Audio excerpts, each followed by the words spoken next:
once the body has been shed, once the legs have fallen, you cannot walk. Dead man cannot walk, isn't it? But that's not true. We can make them walk.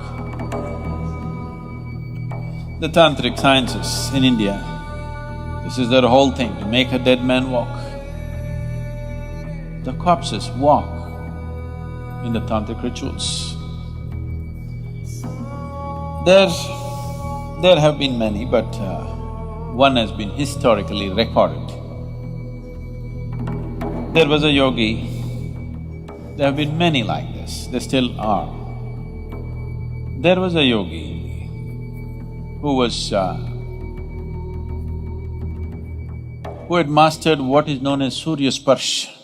That means… Sparsh? Okay. Touch, okay. Contact or touch. So, this is like the solar touch. There is a certain type of yoga called Surya Sparsh. So, he mastered this. This was a bong. What's a bong? A Bengali. So, he lived in Varanasi and he periodically went to his guru and learnt different steps of this and was mastering this step by step. So, any number of times he displayed this in public, that if you bring a bird, a dead bird, which has been checked by everybody, it's for sure a dead bird, not a bird which is acting dead. A really dead bird, if it died within the last 3 hours, it's gone rigid. You know, within 3 hours a bird goes stiff. The rigor mortis sets in for a bird much quicker than for a human body. Because a bird has… the blood temperature, the body temperature of a bird is much higher than that of a human body. So, the way it cools down and how soon the rigor mortis sets in is much quicker in a bird's body than in a human body. So, 3 hours after the bird is dead, if you brought a bird to him with a simple magnifying glass, that too not from direct sunlight, from mirrored light. If you stand outside and mirror the sunlight inside, using that light through a magnifying glass, he would make the bird come alive. It would chirp, it would sit up, it would walk and it would fly. It would fly around for some time and then collapse and die again. So when people said, why can't you make it live? He said, this is all I know. My guru can make this happen.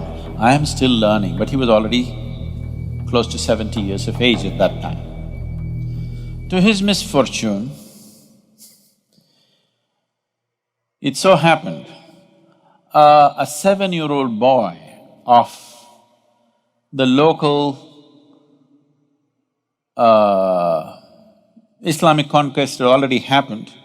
A Muslim king's son, who was 7 years of age, died of some unexplained fever. So they had heard of this man bringing a bird alive. They came to him and said, come and try, and our king's son. One thing was, he would never try it outside the presence of his deity. He had a small deity and a shrine. Outside the shrine, he would never try such a thing. He would practice it only in the shrine. He said, I will not do such things outside the view of my deity. They have no value for the deity because according to them it's idolatry. It's an energy form that he's created and with that he works. They said, this deity, God damn it, we'll take it. we'll take it to the palace. He said, no, it cannot be moved. He said, it can be moved. And they just picked it up. He cried, don't do this. And when they picked it up, and this was happening, they were trying to drag him, he said, I'm not going to come. I will not do it. I am not going to do this. He got angry when they picked up the deity and taking it out like it's some kind of a toy. He said, I'm not going to bring your king's son to life. Even if I could, I cannot, but even if I could, I will not do it. Then they held him by the hair and dragged him to the king, and he said, I'm not going to do it. So they butchered him right there. And in the process of doing all this, they dropped the deity and it broke. So he had a few disciples to whom he was imparting this. It died with them, everything. But this has been clearly recorded by very responsible people that actually any number of times he did this, that he would make a dead bird which is dead for over 3 hours to actually get up and fly for a substantial period of time, that is more than an hour's time. And he repeatedly said, my guru can make this bird live for its full length of life, whatever that is. And my guru can even do it to a human being. There have been any number of such people. There was another yogi in South India. So usually they don't… This is a kind of a fringe yogi, this bird yogi. This is a fringe yogi, this is not the mainstream. This is a mainstream yogi. So people were coming to him for blessings and things were happening around him so much. He lived in Karnataka, in south-western Karnataka or south… somewhere near Kollegal. And people were gathering around him. One day it so happened, a young boy who died. The parents brought this boy and cried their hearts out. So, he looked at their plight and probably he sensed that the boy need not have died, it's more accidental in nature. So he dipped his finger, there was a lamp like this next to him. It is generally there, almost every yogi who is into certain kind of process will have a lamp burning next to him, an oil lamp. So, he dipped his finger into the oil and put it into the dead boy's mouth. And the boy came alive after some time and became perfectly all right. When somebody dies, or when somebody is certified dead by your doctor, he's not completely dead. Death happens slowly. If you are not already aware of this, where's this lady? She should know, pastor's daughter. Anybody undertaker's son or daughter? Nobody? You may already know, most of you, that after a person dies, up to 11 days for sure, most of the time up to 14 days, fingernails grow, hair grows. You know this? How many of you are already aware of this? Yeah. So,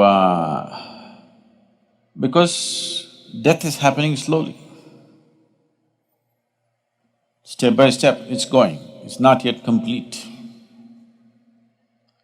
The withdrawal of life process from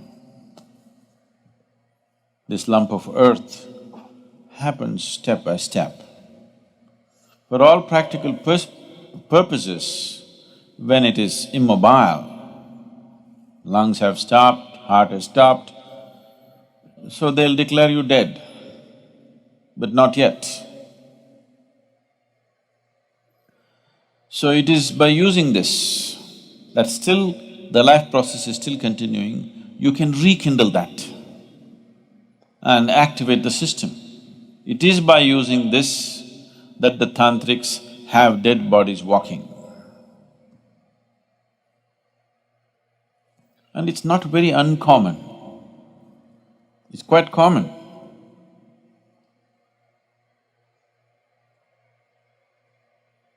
And sometimes, they will be working upon this when the cremation is on.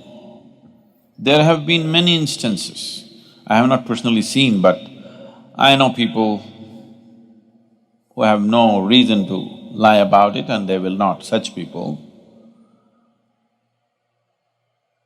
have actually seen a burning body getting up and walking.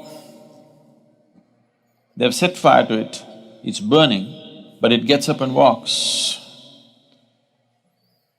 Because at that moment when the burning begins from outside, the life process retreats and there's a concentrated spaces where life is happening more intensely at that moment. They make use of that and rekindle the system in such a way that suddenly it gets up and walks. Up to 5 to 7 minutes, it's behaving as if it's alive and then falls dead, exhausts itself. So it's based on this that when somebody dies, there are rituals in India. Up to 14 days, there are various kinds of rituals. Unfortunately, these rituals have mostly lost the knowledge behind that, the power behind that has been lost and people are just doing things like for livelihood somebody is doing it or just for the sake of doing it, they're doing it. Very few people truly understand the significance of what it is. Because life energies recede slowly, they've gotten so deep into this, every cell in the body, it doesn't just go poof like this. Functionally it may die, but totally it does not die, it dies slowly. So we want to hasten that process. We don't want somebody to die slowly. Dying slowly can be torturous, isn't it? Dying slowly is torturous or no? So it can be torturous. So we want him to leave quickly. After he dies, first thing is to tie the toes together. You know this? You still do it or no?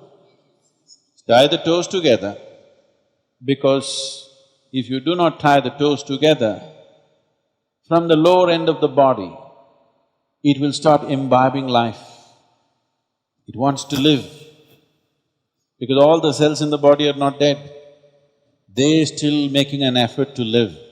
They will try to draw energy. When they try to draw energy, certain forces will enter the body. So you don't want that to happen to your loved one. So the moment he dies, you tie the toes. Now, no external support, he will go much more quickly.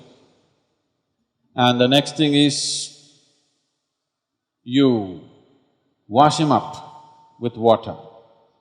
Because when you wash the dead, see, even if you're alive, if somebody tries to give you a bath, they'll pour water on your face, you will feel like you're being waterboarded. When you were a child, when your mother gave baths to you, because we never used showers and things, they poured water, she always held it like this for you, so that the water doesn't come here and you don't feel waterboarded. But somebody else was giving a bath to you, they just poured children are doing like this. Yes or no? So if you just pour water over the face, this dead guy gets waterboarded. If any little activity is happening, it'll all cease.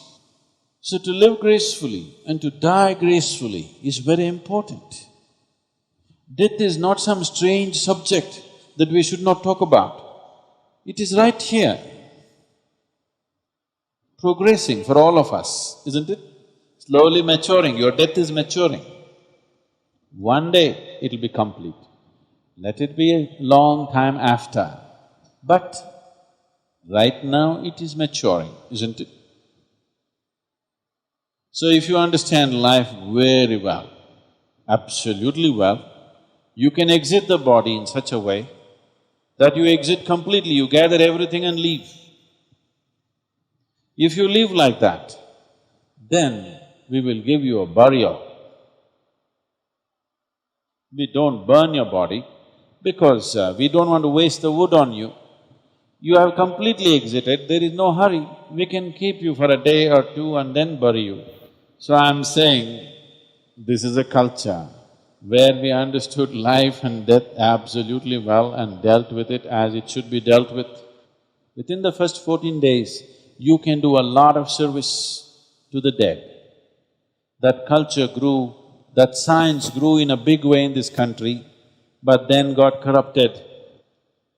So, what was a very wonderful science became commerce, and commerce became corruption. So today, if somebody in your house dies, you go to those people who claim they will do something, they will say, your grandfather wants to drink milk, give a cow, not 1 liter of milk, a cow. Your grandfather… it's raining, your grandfather needs umbrella, give an umbrella. Your grandfather is walking through thorny paths, he needs footwear. See, whatever you may know or you may not know about your grandfather, one thing you know is he left his body here and went. Once he's left his body here, umbrella, clothing, footwear, not okay. Yes? But unfortunately, it's become like this. So we are right now in the process of training people to do this kind of services, but you should never make it your profession. Just as a service, if you are willing to offer, we can train you to do these things properly, and it's a very important thing to do in life. It's a very important aspect. When somebody has lost his body, he is completely helpless. He needs help, and he can be helped, but not with contaminated, corrupt hands. Somebody who cares, somebody who has the necessary sense about it. If you want to go through something like that, such trainings, it's available.